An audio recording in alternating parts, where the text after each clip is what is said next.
이슈 플러스 오늘의 전국 상황, 장현주 전 더불어민주당 법률위 부위원장, 강전애 전 국민의힘 대변인과 살펴보겠습니다. 어서 오세요. 안녕하세요. 네, 슈퍼위크, 슈퍼 외교위크가 이제 마무리됐습니다. 이에 대한 여야의 평가가 조금 다른데 일단 정청래 민주당 대표는 국민이 A급이라고 평가를 했다 이렇게 말했는데 몇 점을 주시겠습니까? 저도 뭐 정청래 대표의 이야기처럼 국민들이 많은 성원을 보내주시고 있다라고 생각합니다. 사실 여야 할 것 없이 다른 건 몰라도 국익이나 안보, 외교에 대해서는 사실 한 목소리 내야 되는 것 아닌가라는 생각 들거든요. 사실 이번 에이펙 그리고 이재명 대통령이 해냈던 지금 한미 정상회담, 한일 정상회담 그리고 한중 정상회담까지 사실상 결과적으로 굉장히 성공적이었다라는 평가가 많이 나오고 있는 상황입니다. 이런 상황 속에서 국민의힘이 물론 야당으로서 뭐 정부의 국정에 대해서 지적을 하고 또 비판해야 되는 위치에 있다라는 점은 또 이해는 하지만 그럼에도 뭐 빈수레 외교다 이런 식으로 비판하는 것은 저는 너무 나간 것 아닌가라는 생각이 듭니다. 빈수레라는 말의 뜻을 모르시는 건 아닌지라는 생각까지 드는데요. 빈수레다라고 하기에는 에이펙이 지금 경주 선언도 채택을 했고 그리고 한미 정상회담에서는 아시다시피 지금 관세 협상도 타결이 됐으며 핵 추진 잠수함에 대해서도 이미 승인이 나온 상태입니다. 그리고 한일 정상회담에서도 사실 셔틀 외교나 이런 부분들이 얼마나 공고한지를 다시 한번 보여줬고요. 한중 회담에서도 사실상 11년 만에 시진핑 주석이 방한을 해서 사실 한반도 비핵화 평화도 논의를 했고 각종 성과들이 지금 있는 상황이기 때문에 사실 야당으로서 비난을 위한 비난만 하지 마시고 외교 그리고 국익에 대해서만큼은 잘한 건 잘했다 이렇게 인정해 줄 줄도 알아야 되는 것 아닌가라는 생각도 해봅니다. 예, 국민의힘에서는 어떤 점을 지적하고 있는 겁니까? 잘한 걸 잘했다라고 당연히 칭찬을 해주고 싶은데 무엇을 잘했는지 구체적인 결과물을 먼저 내놓는 것이 우선이 아닌가라고 말씀을 드리는 겁니다. 왜냐하면 이번에 뭐 중국과의 회담에 있어서는 2014년에는 정상들 간의 공동 성명도 있었고 공동 기자회견도 있었거든요. 그런데 이번에는 아예 그러한 내용들이 없었고 뭐 일본 같은 경우에는 다카이치 총리가 뭐 최근에 이제 임명이 되었기 때문에 시간적으로 아쉽다라고 좀 말씀을 드리고 싶습니다. 근데 미국과의 관계에 있어서 이 부분이 가장 문제가 된다고 생각을 하는데요. 팩트시트가 나오는데 계속 좀 늦어지고 있어요. 처음에는 위성락 실장이 분명히 한 2, 3일 정도면 나온다라고 이야기를 했는데 오늘은 대통령실에서 이번 주 안에는 나올 것 같다라고 이야기를 하고 있습니다. 왜 이 부분이 걱정이 되냐면 우리가 지난 8월에 미국에 있었던 우리 한미 정상회담에 있어서 그때는 합의문이 필요 없을 정도로 완벽했다라고 이야기를 했었는데 이후에는 합의가 되지 않았었다라는 거. 결국에는 대통령께서도 기자회견 과정에서 인정을 하신 것밖에 안 되거든요. 근데 지금도 결국 합의문이 나오지 않고 있고 반도체와 관련한 문제라든지 농축산물 수출, 수입 이런 문제와 관련해서 우리가 이야기하고 있는 입장과 미국 측에서 이야기하고 있는 입장이 좀 많이 달라 보이는 것들이 있는 거예요. 지금 정부에서는 뭐 이번 주 안에 팩트시트 나올 것 같다라고 이야기를 하고 있기 때문에 저희 국민의힘 입장에서는 민주당에서 진행하겠다는 특별법이라든지 이런 것들은 사실관계를 먼저 확인을 하고 국민적 동의를 얻은 다음에 진행을 해야 된다라고 말씀을 드리는 겁니다. 네. 근데 정청래 민주당 대표가 대미 투자 특별법을 신속 처리하겠다고 밝히자 국민의힘에서는 지금 내용을 공개하지도 않으면서 지금 이런 거를 특별법을 제정한다는 건 일종의 수권법이 될 수 있다. 이렇게 또 비판을 했더라고요. 사실 뭐 국민의힘에서 너무 지레짐작으로 뭐 이 부분을 우려할 필요는 없다고 생각합니다. 대통령실에서 밝힌 것처럼 좀 팩트시트라든지 관련된 문서들이 이번 주 안으로 공개가 될 것으로 예상이 됩니다. 사실 국민의힘에서는 이재명 대통령이 한미 정상회담을 맨 처음에 하고 왔을 때는 그때는 왜 최종적인 타결을 왜 하지 않느냐 이런 비판을 해왔고 이 부분이 타결이 되고 나니까 왜 문서를 내놓지 않느냐라고 비판을 하고 있거든요. 저는 이번 주 내로 관련된 문서가 나올 것이라고 보는데 이 문서가 나오고 나면 또 어떤 식으로 비판을 할지 뭐 이 부분은 좀 더 지켜봐야겠다라는 생각이 듭니다. 다만 관련해서 특히 한미 관세 협상 같은 경우에는 지금 많은 액수의 그 외환과 관련해서 결국에는 헌법 60조 상에 비준을 받아야 되는 부분이 많다라는 해석이 많고 그렇다면 또 국회에서 또 입법으로 뒷받침돼야 되는 부분들도 있습니다. 그러면 당연히 팩트시트가 공개되고 나면 관련해서 또 합의를 구하는 또 협조를 구하는 문서들이 국회로 도착하게 될 것이고요. 그렇게 되면 관련된 특별법을 입법하는 절차도 신속하게 진행이 되겠다라는 생각이 듭니다. 그럼 그 과정에 부분에서 당연히 여야의 협의가 가장 우선적으로 이루어져야 되기 때문에 그 부분에 대해서 당연히 국민의힘도 함께 보고 또 함께 논의할 기회가 얼마든지 있다고 생각합니다. 예, 이준석 개혁신당 대표는 이 대통령이 그래도 통과 학점을 받았다고 평가를 했는데 이건 어떻게 들으셨어요? 그렇죠. 아무래도 트럼프 미국 대통령 같은 경우 어디로 튈지 모르기 때문에 전 세계가 이분을 상대하는 건 참 어렵다고 생각을 합니다. 이 점에 이번에 우리 정부에서 트럼프 대통령에 대한 선물을 좀 관심 있게 신경을 써서 준비를 한 것도 바로 그런 지점이 아니었나 생각을 하는데요.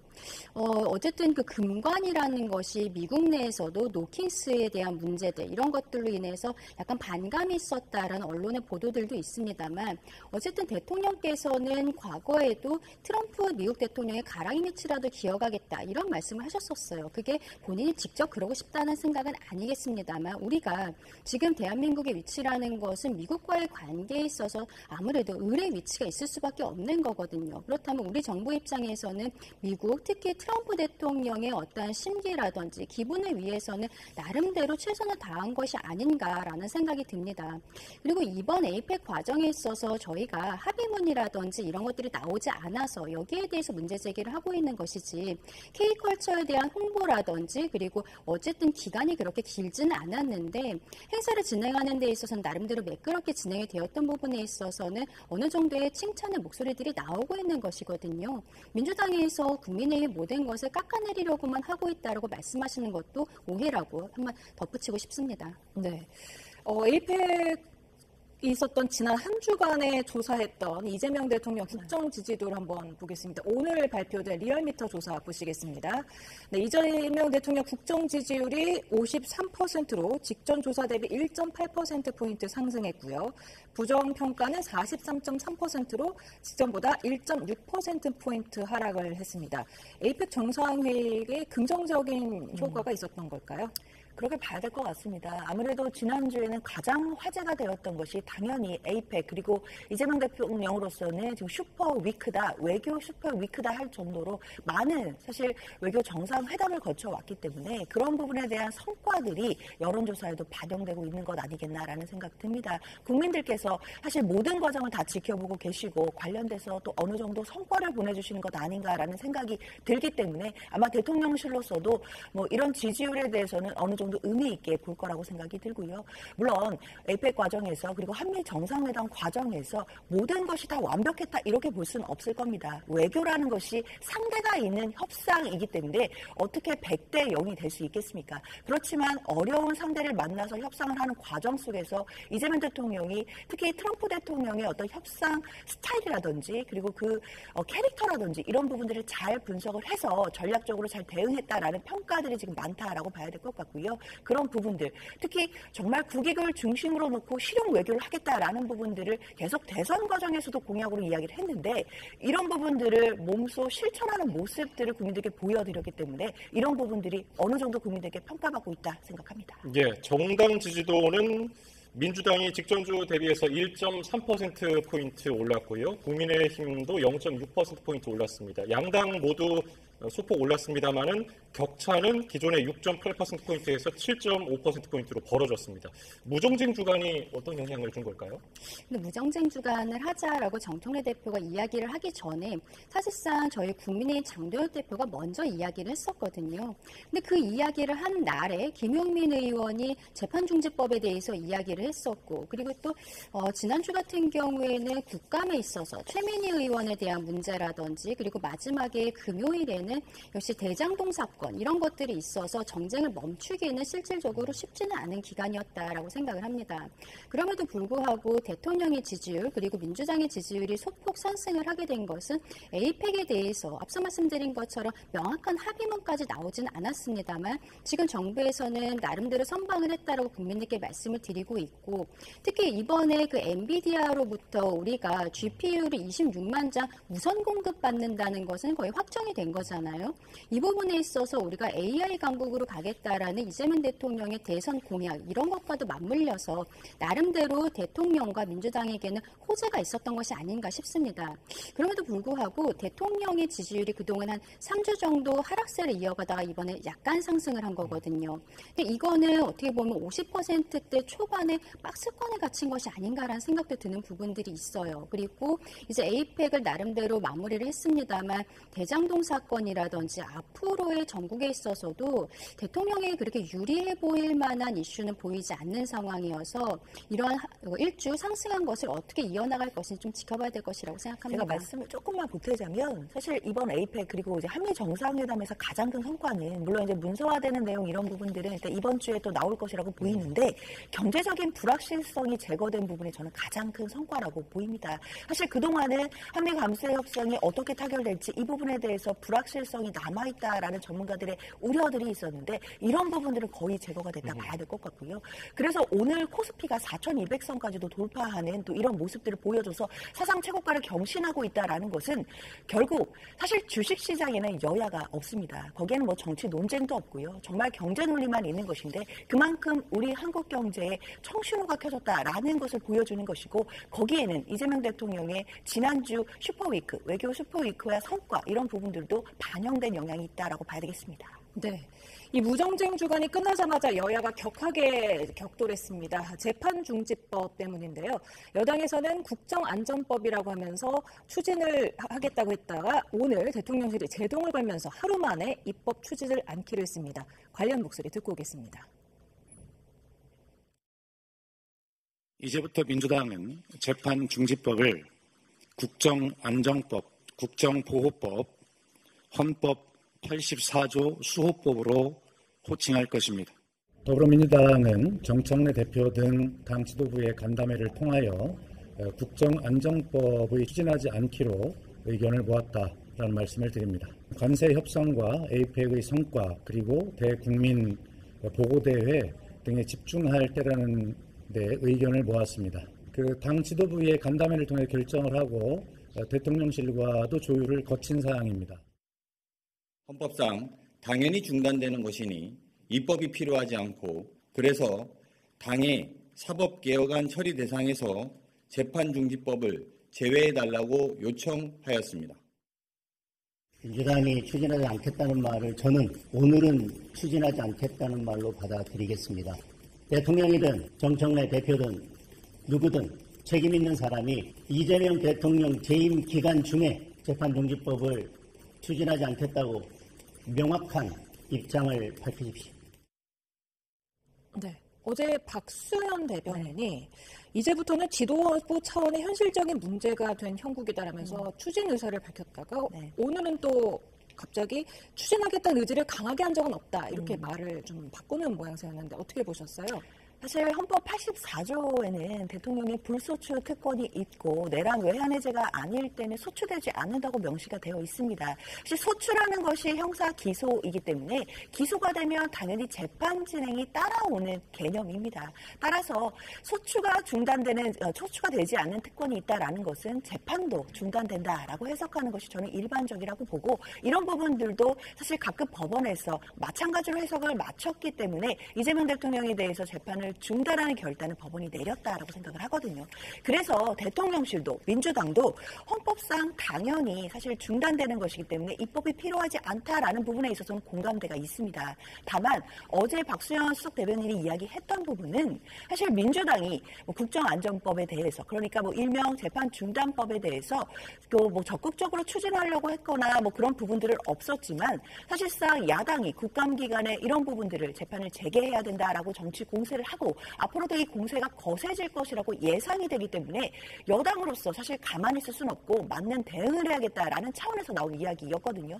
그런데 아마 오늘 대통령실과의 조율을 거친 것이라고 봐야 될 것 같고 특히 비서실장 이야기로 헌법상 당연히 중단되는 것이기 때문에 입법이 필요 없다라고 했다면 사실 이 부분에 대해서 민주당도 같은 의견이기 때문에 야당의 어떤 정치 공세를 방어하는 차원에서 민주당이 내놓은 의견이었지만 대통령실과 조율이 되었다라고 한다면 지금 당장은 추진할 필요가 없다라고 정리가 된 것으로 봐야겠습니다. 예, 민주당은 국민의힘 때문에 이 재판중지법을 추진한다고 그런 뉘앙스로 얘기를 했다가 바꿨습니다. 근데 국민의힘에서는 진짜로 중단하는 건 아니라고 보고 있는 건가요? 그렇죠. 왜냐하면 재판중지법에 대해서는 그동안의 민주당에서 이재명 대통령이 대통령 당선된 이후에 계속적으로 이야기를 하고 있는 상황이거든요. 지금 이미 국회에 계류가 되어 있기도 합니다. 근데 먼저 지적하고 싶은 것은 국정안정법으로 명명하겠다라고 이야기를 한 것에 있어서 민주당이 국정안정을 논할 수 있는 자격이 있는가에 대해서 말씀을 드리고 싶어요. 결국에는 이재명 대통령이 임기 동안에 재판과 관련 없이 일을 잘할 수 있도록 이 토대를 만들겠다라는 거잖아요. 그런데 지난 윤석열 정부 때를 생각을 해보면 민주당이 한 30여 명의 어떻게 보면은 저희 국민의힘 쪽 그리고 정부의 지도층을 탄핵 소추를 했었습니다. 탄핵을 발의를 했었죠. 그리고 그 중에 일부는 실제로 소추를 해서 임무를 진행을 할 수가 없었어요. 직무 정지 상태였습니다. 그런데 윤석열 전 대통령 이외에는 모두 탄핵 심판에서 기각 결정이 나왔었거든요. 그때 국정이 완전히 마비가 되었었던 것에 대해서 민주당이 단 한 차례도 사과를 한 적이 있습니까? 그러면서 지금 이재명 대통령에 대해서 국정안정을 논하고 있다는 것은 어불성설이다라는 거 먼저 말씀을 드리고 싶고요. 오늘 강훈식 비서실장이 저런 이야기, 84조의 해석에 대해서 이야기하는 것도 저는 굉장히 부적절하다고 생각합니다. 언제부터 대통령 비서실장이 헌법에 대한 해석 권한을 가지고 있었습니까? 최근에 법제처장도 국감에 나와서 이재명 대통령이 모든 사건에 있어서 무죄다. 이런 이야기를 했었거든요. 대법원에서조차 공직선거법 사건에 대해서 유죄 취지로 파기환송을 했는데 법제처장이 그렇다면 대법원보다도 위에 있는 것인가. 이렇게 본인의 권한을 넘어선 해석들을 하는 것이 이재명 정부의 뉴 노멀인가에 대해서 먼저 지적을 하고 싶습니다. 지금 국정안정법, 이렇게 재판을 중지하는 것이 저희 국민의힘 때문이다라고 이야기를 하고 계시는데 거기에 대해서 공감하시는 국민들께서 얼마나 계실지 저는 굉장히 의문이에요. 오히려 이런 것을 진행하는 것이 본인들로 하여금 이재명 대통령이 유죄라는 확신을 스스로 갖고 있다는 자백에 불과하다라고 생각을 하고 정무적으로 어떤 좀 역풍이 있을 수 있다는 판단이 있었기 때문에 결국에는 진행을 내려놓은 것이 아닌가. 그런데 앞으로도 지금 관련된 사람들이 1심이 끝난 거잖아요. 항소심도 있고 대법원도 있습니다. 그리고 다른 사건들도 계속 재판이 진행이 되고 있어요. 그러면 그때마다 이재명 대통령의 사법 리스크는 불거질 수밖에 없는데 그렇다면 오히려 본인이 스스로 공판이 중지된 것에 대해서 무죄라고 주장을 하고 계시니까 빨리 사법 리스크를 터시는 것이 낫지 않느냐라고 말씀을 드리는 겁니다. 네. 지금 민주당에서는 이게 연기가 아니라 앞으로도 추진을 안 하겠다 이렇게 밝혔지만 장동혁 국민의힘 대표는 정청래 대표나 이재명 대통령이 이렇게 책임 있는 사람이 직접 명확하게 입장을 밝혀라 이렇게 요구하고 있더라고요.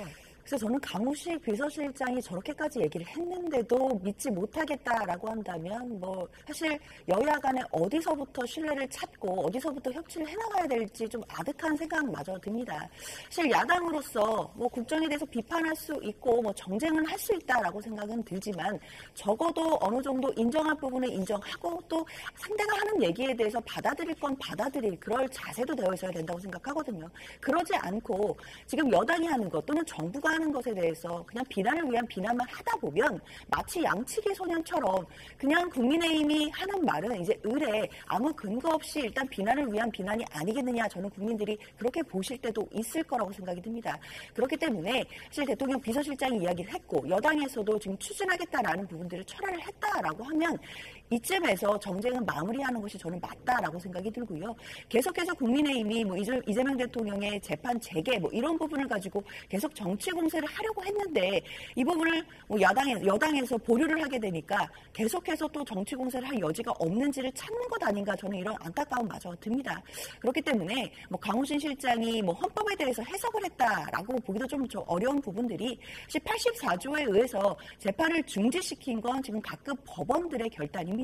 이미 사법부가 관련된 결단을 내렸고 이것이 또 헌법을 존중하는 그런 또 취지에서 나온 결단들이기 때문에 사실상 대통령의 국정 수행의 안정을 위해서는 당연히 재판이 중단되는 것이 헌법 정신에 맞는 것이고 그에 맞는 결단을 법원에서 했다라고 생각해야겠습니다. 예, 지금 논쟁과도 연관성이 있는 대장동 사건의 1심 재판부 얘기를 해보겠습니다. 판결문에 이 대통령 얘기가 400차례 가까이 나왔는데 직접적인 판단은 기술하지 않았거든요.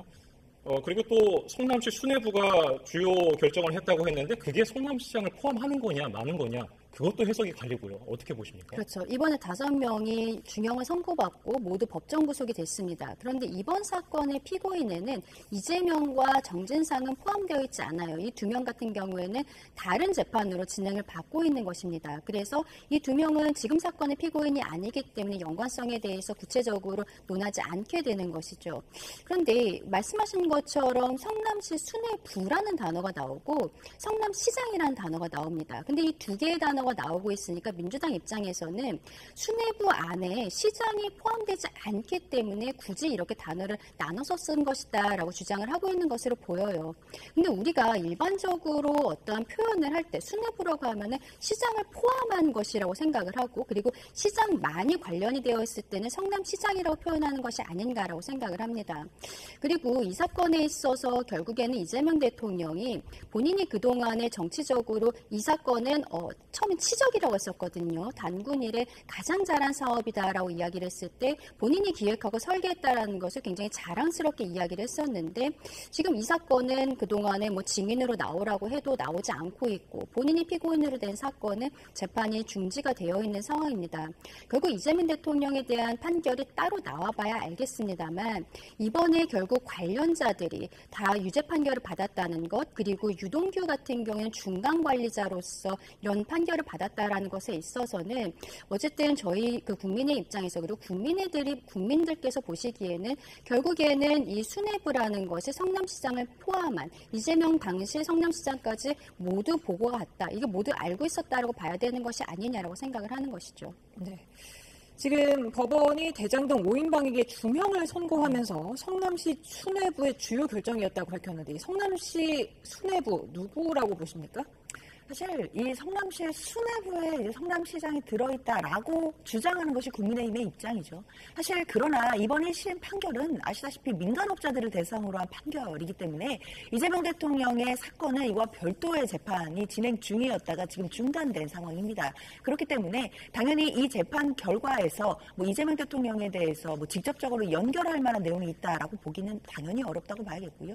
특히 재판 그 판결 과정에서 당시 성남시장이 유동규 또는 민간업자의 유착 정도가 어느 정도인지 모르는 상태였다라는 언급도 나옵니다. 사실 그렇다면 유동규 전 본부장이 뭐 중간관리자로서 뭐 일을 했다라는 부분이 나와 있는지 모르겠지만 유착 관계에 대해서도 당시 성남시장이 몰랐을 수 있다라는 가능성도 이야기를 했기 때문에 그렇다고 한다면 사실 이 판결만 가지고는 이재명 대통령이 뭐 직접 연결되어 있다거나 이렇게 보기에는 전혀 근거가 부족하다라고 보이고요.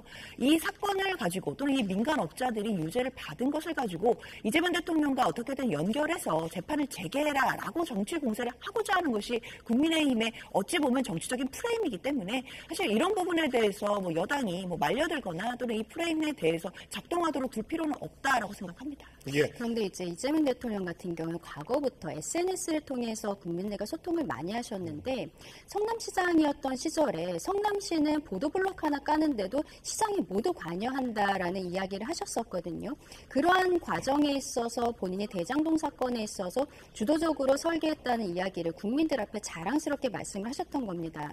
근데 이번 사건에 있어서 직접적인 보고까지 갔다는 것이 이번에 내용이 나오지는 않아요. 왜냐하면 유동규는 정진상에게 보고를 하고 정진상이 이재명 당시 성남시장에게 보고를 한 것으로 알려지고 있습니다. 근데 그 과정에 있어서도 결국에는 이 구속된 피고인들이 성남도시개발공사의 설립 과정이라든지 그리고 이재명 성남시장의 재선 과정에 있어서 도움을 줬다는 것에 대해서는 보고를 받았을 것으로 보인다라는 것을 분명히 짚고 있거든요. 그렇다면 이들이 본인의 정치적인 과정에 있어서 도움을 준 사람들이었다면 이들에게 정진상, 유동규, 김용 이런 사람들이 나름대로의 혜택을 제공할 수 있었다라는 것은 성남시장 입장에서는 넉넉하게 예상할 수 있었던 일이 아닌가. 그런 부분에 대해서도 생각을 할 수밖에 없는 지점이라고 생각합니다. 그런데 이재명 시장이 당시에 사실 시장으로서 굉장히 유능한 행정가로서 주목받았던 것은 분명하고요. 특히 행정에 있어서 본인이 많은 능력 발휘를 하고 뭐 보도블록도 말씀 주셨지만 꼼꼼하게 살폈던 것도 맞습니다. 그런데 이 대장동 사업과 관련해서 이렇게 큰 사업과 관련해서 행정을 하면서 민간업자와 유동규 전 본부장이 유착관계가 있었다는 것 이런 부분까지도 알았다라고 하는 명확한 근거가 있다고 보기 어렵고요. 특히 이 판결문에서도 유착관계를 몰랐다라는 취지의 내용들도 있기 때문에 그런 가능성에 대해서도 어느 정도 차단이 되지 않았나라는 생각이 듭니다. 단순히 당신의 행정을 잘했다는 것과 그리고 그 과정에서 민간업자들이 유착을 했다는 것까지 알았을 것이다 라는 것이 직접 연결되는 것은 당연히 아니기 때문에 사실상 이재명 대통령이 직접 이 민간업자들의 판결에 의해서 연결되거나 뭐 직접 뭐 관련 지어지거나 이런 부분들은 없다고 봐야겠습니다. 예. 그리고 또 판결문에 눈에 띄는 부분은 도시개발공사가 대장동 관련 형사소송 결과가 모두 나온 뒤에 민사소송을 통해서 피해를 회복하는 것은 심히 곤란하게 됐다. 이 부분이거든요. 이건 어떻게 해석하십니까? 이게 민사소송이랑 형사소송은 같이 진행이 들어갈 수도 있습니다만 보통은 형사소송이 마무리되었을 때 그 판결문을 가지고 신청할 때가 많아요. 왜냐하면은 이게 일반적인 사람들이 보기에는 굉장히 좀 사건이 복잡하기 때문에 형사사건에 있어서 한번 정리가 필요한 부분들이 있다는 것이죠. 지금 도시개발공사 같은 경우에는 이미 이 피고인들을 상대로 해서 작년 10월에 민사소송을 냈는데 사실관계라든지 이런 것들을 정리하는 것이 좀 쉽지 않다 보니까 1년이 넘었음에도 불구하고 첫 번째 변론기일조차 지금 잡지를 못하고 있는 상황입니다. 그런데 이들 같은 경우에는 재판이 4년 만에 1심이 나온 거잖아요. 그리고 항소심도 나와야 되고 대법원까지 가야 판결이 확정되는 것이어서 그럼 그때까지 이들에게 뭐 추징할 수 있는 범죄 수익이 남아있을 수 있는 것인지 이런 것들에 대한 우려도 있는 것이고 한 가지 더 말씀드리고 싶은 것은 이 재판부에서 좀 특이하게 말씀을 하신 것이 배임죄 폐지에 대해서도 언급을 했어요. 배임죄의 폐지가 지금 뭐 논의가 되고 있는 과정인데 어쨌든 지금으로서는 뭐 현실 그 배임죄가 폐지가 되지 않은 상황이기 때문에 이번에 형을 선고한다는 것 그리고 이것이 어떠한 대안입법이라든지 이런 것이 없는 과정에서 만약에 폐지가 되었을 때 우려라든지 이런 것들에 대해서 강하게 이야기를 했거든요. 굉장히 좀 이례적인 내용이라고 볼 수 있겠습니다만 지금 민주당에서 진행하고 있다는 배임죄 폐지에 대해서 결국에는 사법부에서도 굉장히 우려를 하고 있는 목소리를 내고 있는 것이 아닌가 싶습니다. 네, 장동혁 국민의힘 대표는 재판 재개는 국민의 명령이다. 이렇게 말을 했고요. 한동훈 전 국민의힘 대표도 재판중지법은 계몽령이다. 그리고 이준석 개혁신당 대표는 독재를 유신이라고 포장한 것 같다. 이렇게 극렬히 반대하고 있더라고요. 일단 장동혁 대표가 이야기하는 것처럼 재판 재개가 국민의 명령이라고 말씀 주셨는데 사실 불과 5개월 전 6월 대선에서 사실 국민들은 이재명 대통령이 사실 재판을 받고 있는 피고인 신분인 것을 다 알면서도 이재명 대통령을 선택하시고 투표를 하셔서 대통령으로 선출을 하셨습니다. 그게 국민의 명령이고 국민의 뜻이었던 거고요. 결국 국민의 명령은 재판을 받고 있는 이재명 대통령이었지만 대통령이 된 뒤에는 국정 운영에만 전념할 수 있도록 재판을 중단하라라는 것도 결국에는 국민의 명령 속에 하나로 들어있다라고 봐야 될 것 같아요. 그렇기 때문에 장동혁 대표가 국민을 언급하면서 재판 재개를 해야 된다라는 부분들은 정치 공세에 불과하다. 라는 생각이 들고 이 부분에 동의하실 국민들은 많지 않으실 거라고 생각합니다. 다만 이재명 대통령의 지금 재판을 재개해야 된다라는 부분은 뭐 무죄를 받은 게 확실하면 재판을 하면 될 거 아니냐라고 말씀 주시지만 현직 대통령이 재판이 재개가 돼서 다시 또 재판을 받아야 되는 상황이 된다라고 한다면 국정 운행에 상당한 지장을 준다라는 것은 불보듯 뻔한 일입니다. 그렇기 때문에 헌법 84조에서도 현직 대통령에 대한 불소추 특권을 마련하고 있는 것이고요. 따라서 민주당에서도 어제까지는 국정안전법도 추진하려고 했던 것도 그런 이유입니다. 당연히 현직 대통령으로서 해야 될 일이 정말 많은 것이고 지난주에 대통령이 할 수 있는 일이 어떤 건지도 또 국민들께 보여드릴 상황에서 당연히 지금 현직 대통령으로서 재판이 중단되는 것은 법원의 결단인 것이고 국정 안전을 위해서는 어쩔 수 없는 것이다라고 말씀드려야겠습니다. 네, 헌법 84조의 해석과 관련해서 아까 강훈식 비서실장이 이야기한 것은 굉장히 부적절하다라고 제가 말씀을 드렸는데요. 여기에 대해서는 이미 우리 국민들께서 한번 의견을 주신 적이 있습니다. 대선 날 방송 공주파 3사가 출구 조사를 했었거든요. 그런데 그 과정에 있어서 심층 조사도 같이 했었습니다. 그러니까 처음에 누구를 찍었습니까에 대해서 물어보고 그다음에 심층 조사에 있어서는 만약에 이재명 후보가 당선이 되었을 때 이 지금 진행 중인 재판을 계속 진행해야 된다고 생각하십니까? 그때 60%가 넘는 국민들께서 그러니까 이재명 대통령을 찍은 사람들을 더 많은 국민들께서 재판이 계속 진행돼야 된다라고 답변을 하셨어요. 저는 그때 이미 국민들께서 84조에 대한 해석을 내리셨다고 생각을 합니다. 그런데 지금 거기에 대해서 민주당과 뭐 대통령 측에서는 다른 이야기들을 하고 있는 것이고, 그리고 앞서 말씀해 주신 것처럼 헌법재판소가 아니라 지금 각 재판부에서 나름대로의 판단으로서 재판을 중지시켜 놓은 것이거든요. 그렇다면 이러한 사법 리스크를 해소하기 위해서는 지금 피고인인 이재명 대통령 스스로가 공판을 재개해달라고 신청을 하면 되는 거예요. 그럼에도 불구하고 재판부에서 이것은 하지 않는 것이 맞겠다라고 하면 거기에 대해 존중을 하면 되는 것입니다. 저는 이재명 대통령과 민주당에서 이러한 여러 가지 사법 리스크를 대하고 있는 이 태도가 오히려 국민들로 하여금 더 불신을 불러일으키고 있는 것이 아닌가라는 생각도 듭니다. 근데 저는요, 국민들이 좀 국민의힘의 주장을 들으면서 억지스럽지 않나라는 생각하실 것 같습니다. 왜냐하면 사실 지금 현직 대통령으로서 할 일이 정말 많은 상황인데 지금 상황에서 재판을 스스로 받아라라는 말이 현실적이지도 않고 국익에도 맞지 않는다라는 생각이 들거든요. 헌법 84조의 정신에 따라서 관련된 부분들은 어느 정도 정리가 돼야 된다고 생각합니다. 네. 저희가 앞서 관련 그래픽이 짧게 나왔기 때문에 이 주제도 마지막으로 짧게 다뤄보도록 하겠습니다. 오늘 최민희 과방위원장에 대해서 김영하법 위반 혐의로 서울경찰청에 이제 국민의힘이 고발했던데 최근에 광주시 의원이 딸의 돌 축하를 부탁을 하면서 공무원들에게 단체 문자를 보냈습니다. 이 부분 어떻게 보셨습니까? 그러니까 광주의 이제 민주당 소속 시의원이 뭐 돌잔치는 하지 않는데 아이가 이제 돌이 되었으니까 여기에 대해서 축하해달라라는 문자 메시지를 보냈고, 이것이 많이 친하지 않은 사람들에게, 이거 뭐 일을 하면서 알게 된 사람들에게까지 문자가 가서 굉장히 좀 일파만파 커지고 있습니다. 이것은 어떻게 보면 민주당에서 도덕적 해이가 있는 것이 아닌가에 대해서 지적을 할 수밖에 없는 것이죠. 최민희 위원장이 이번에 국감 시즌에 본인의 딸이 국회에서 결혼을 했고, 그 과정에서 굉장히 많은 화환들이 들어오고 또 뭐 청첩장에는 카드 결제 뭐 링크까지 있고 이러한 부분들에 대해서 문제가 됐음에도 불구하고 본인이 여기에 대해서 전혀 책임지지 않는 모습들을 보이고 있거든요. 그렇기 때문에 광주에는 이 시의원조차도 이러한 모습들에 대해서 좀 쉽게 생각하고 있는 것이 아닌가 싶습니다.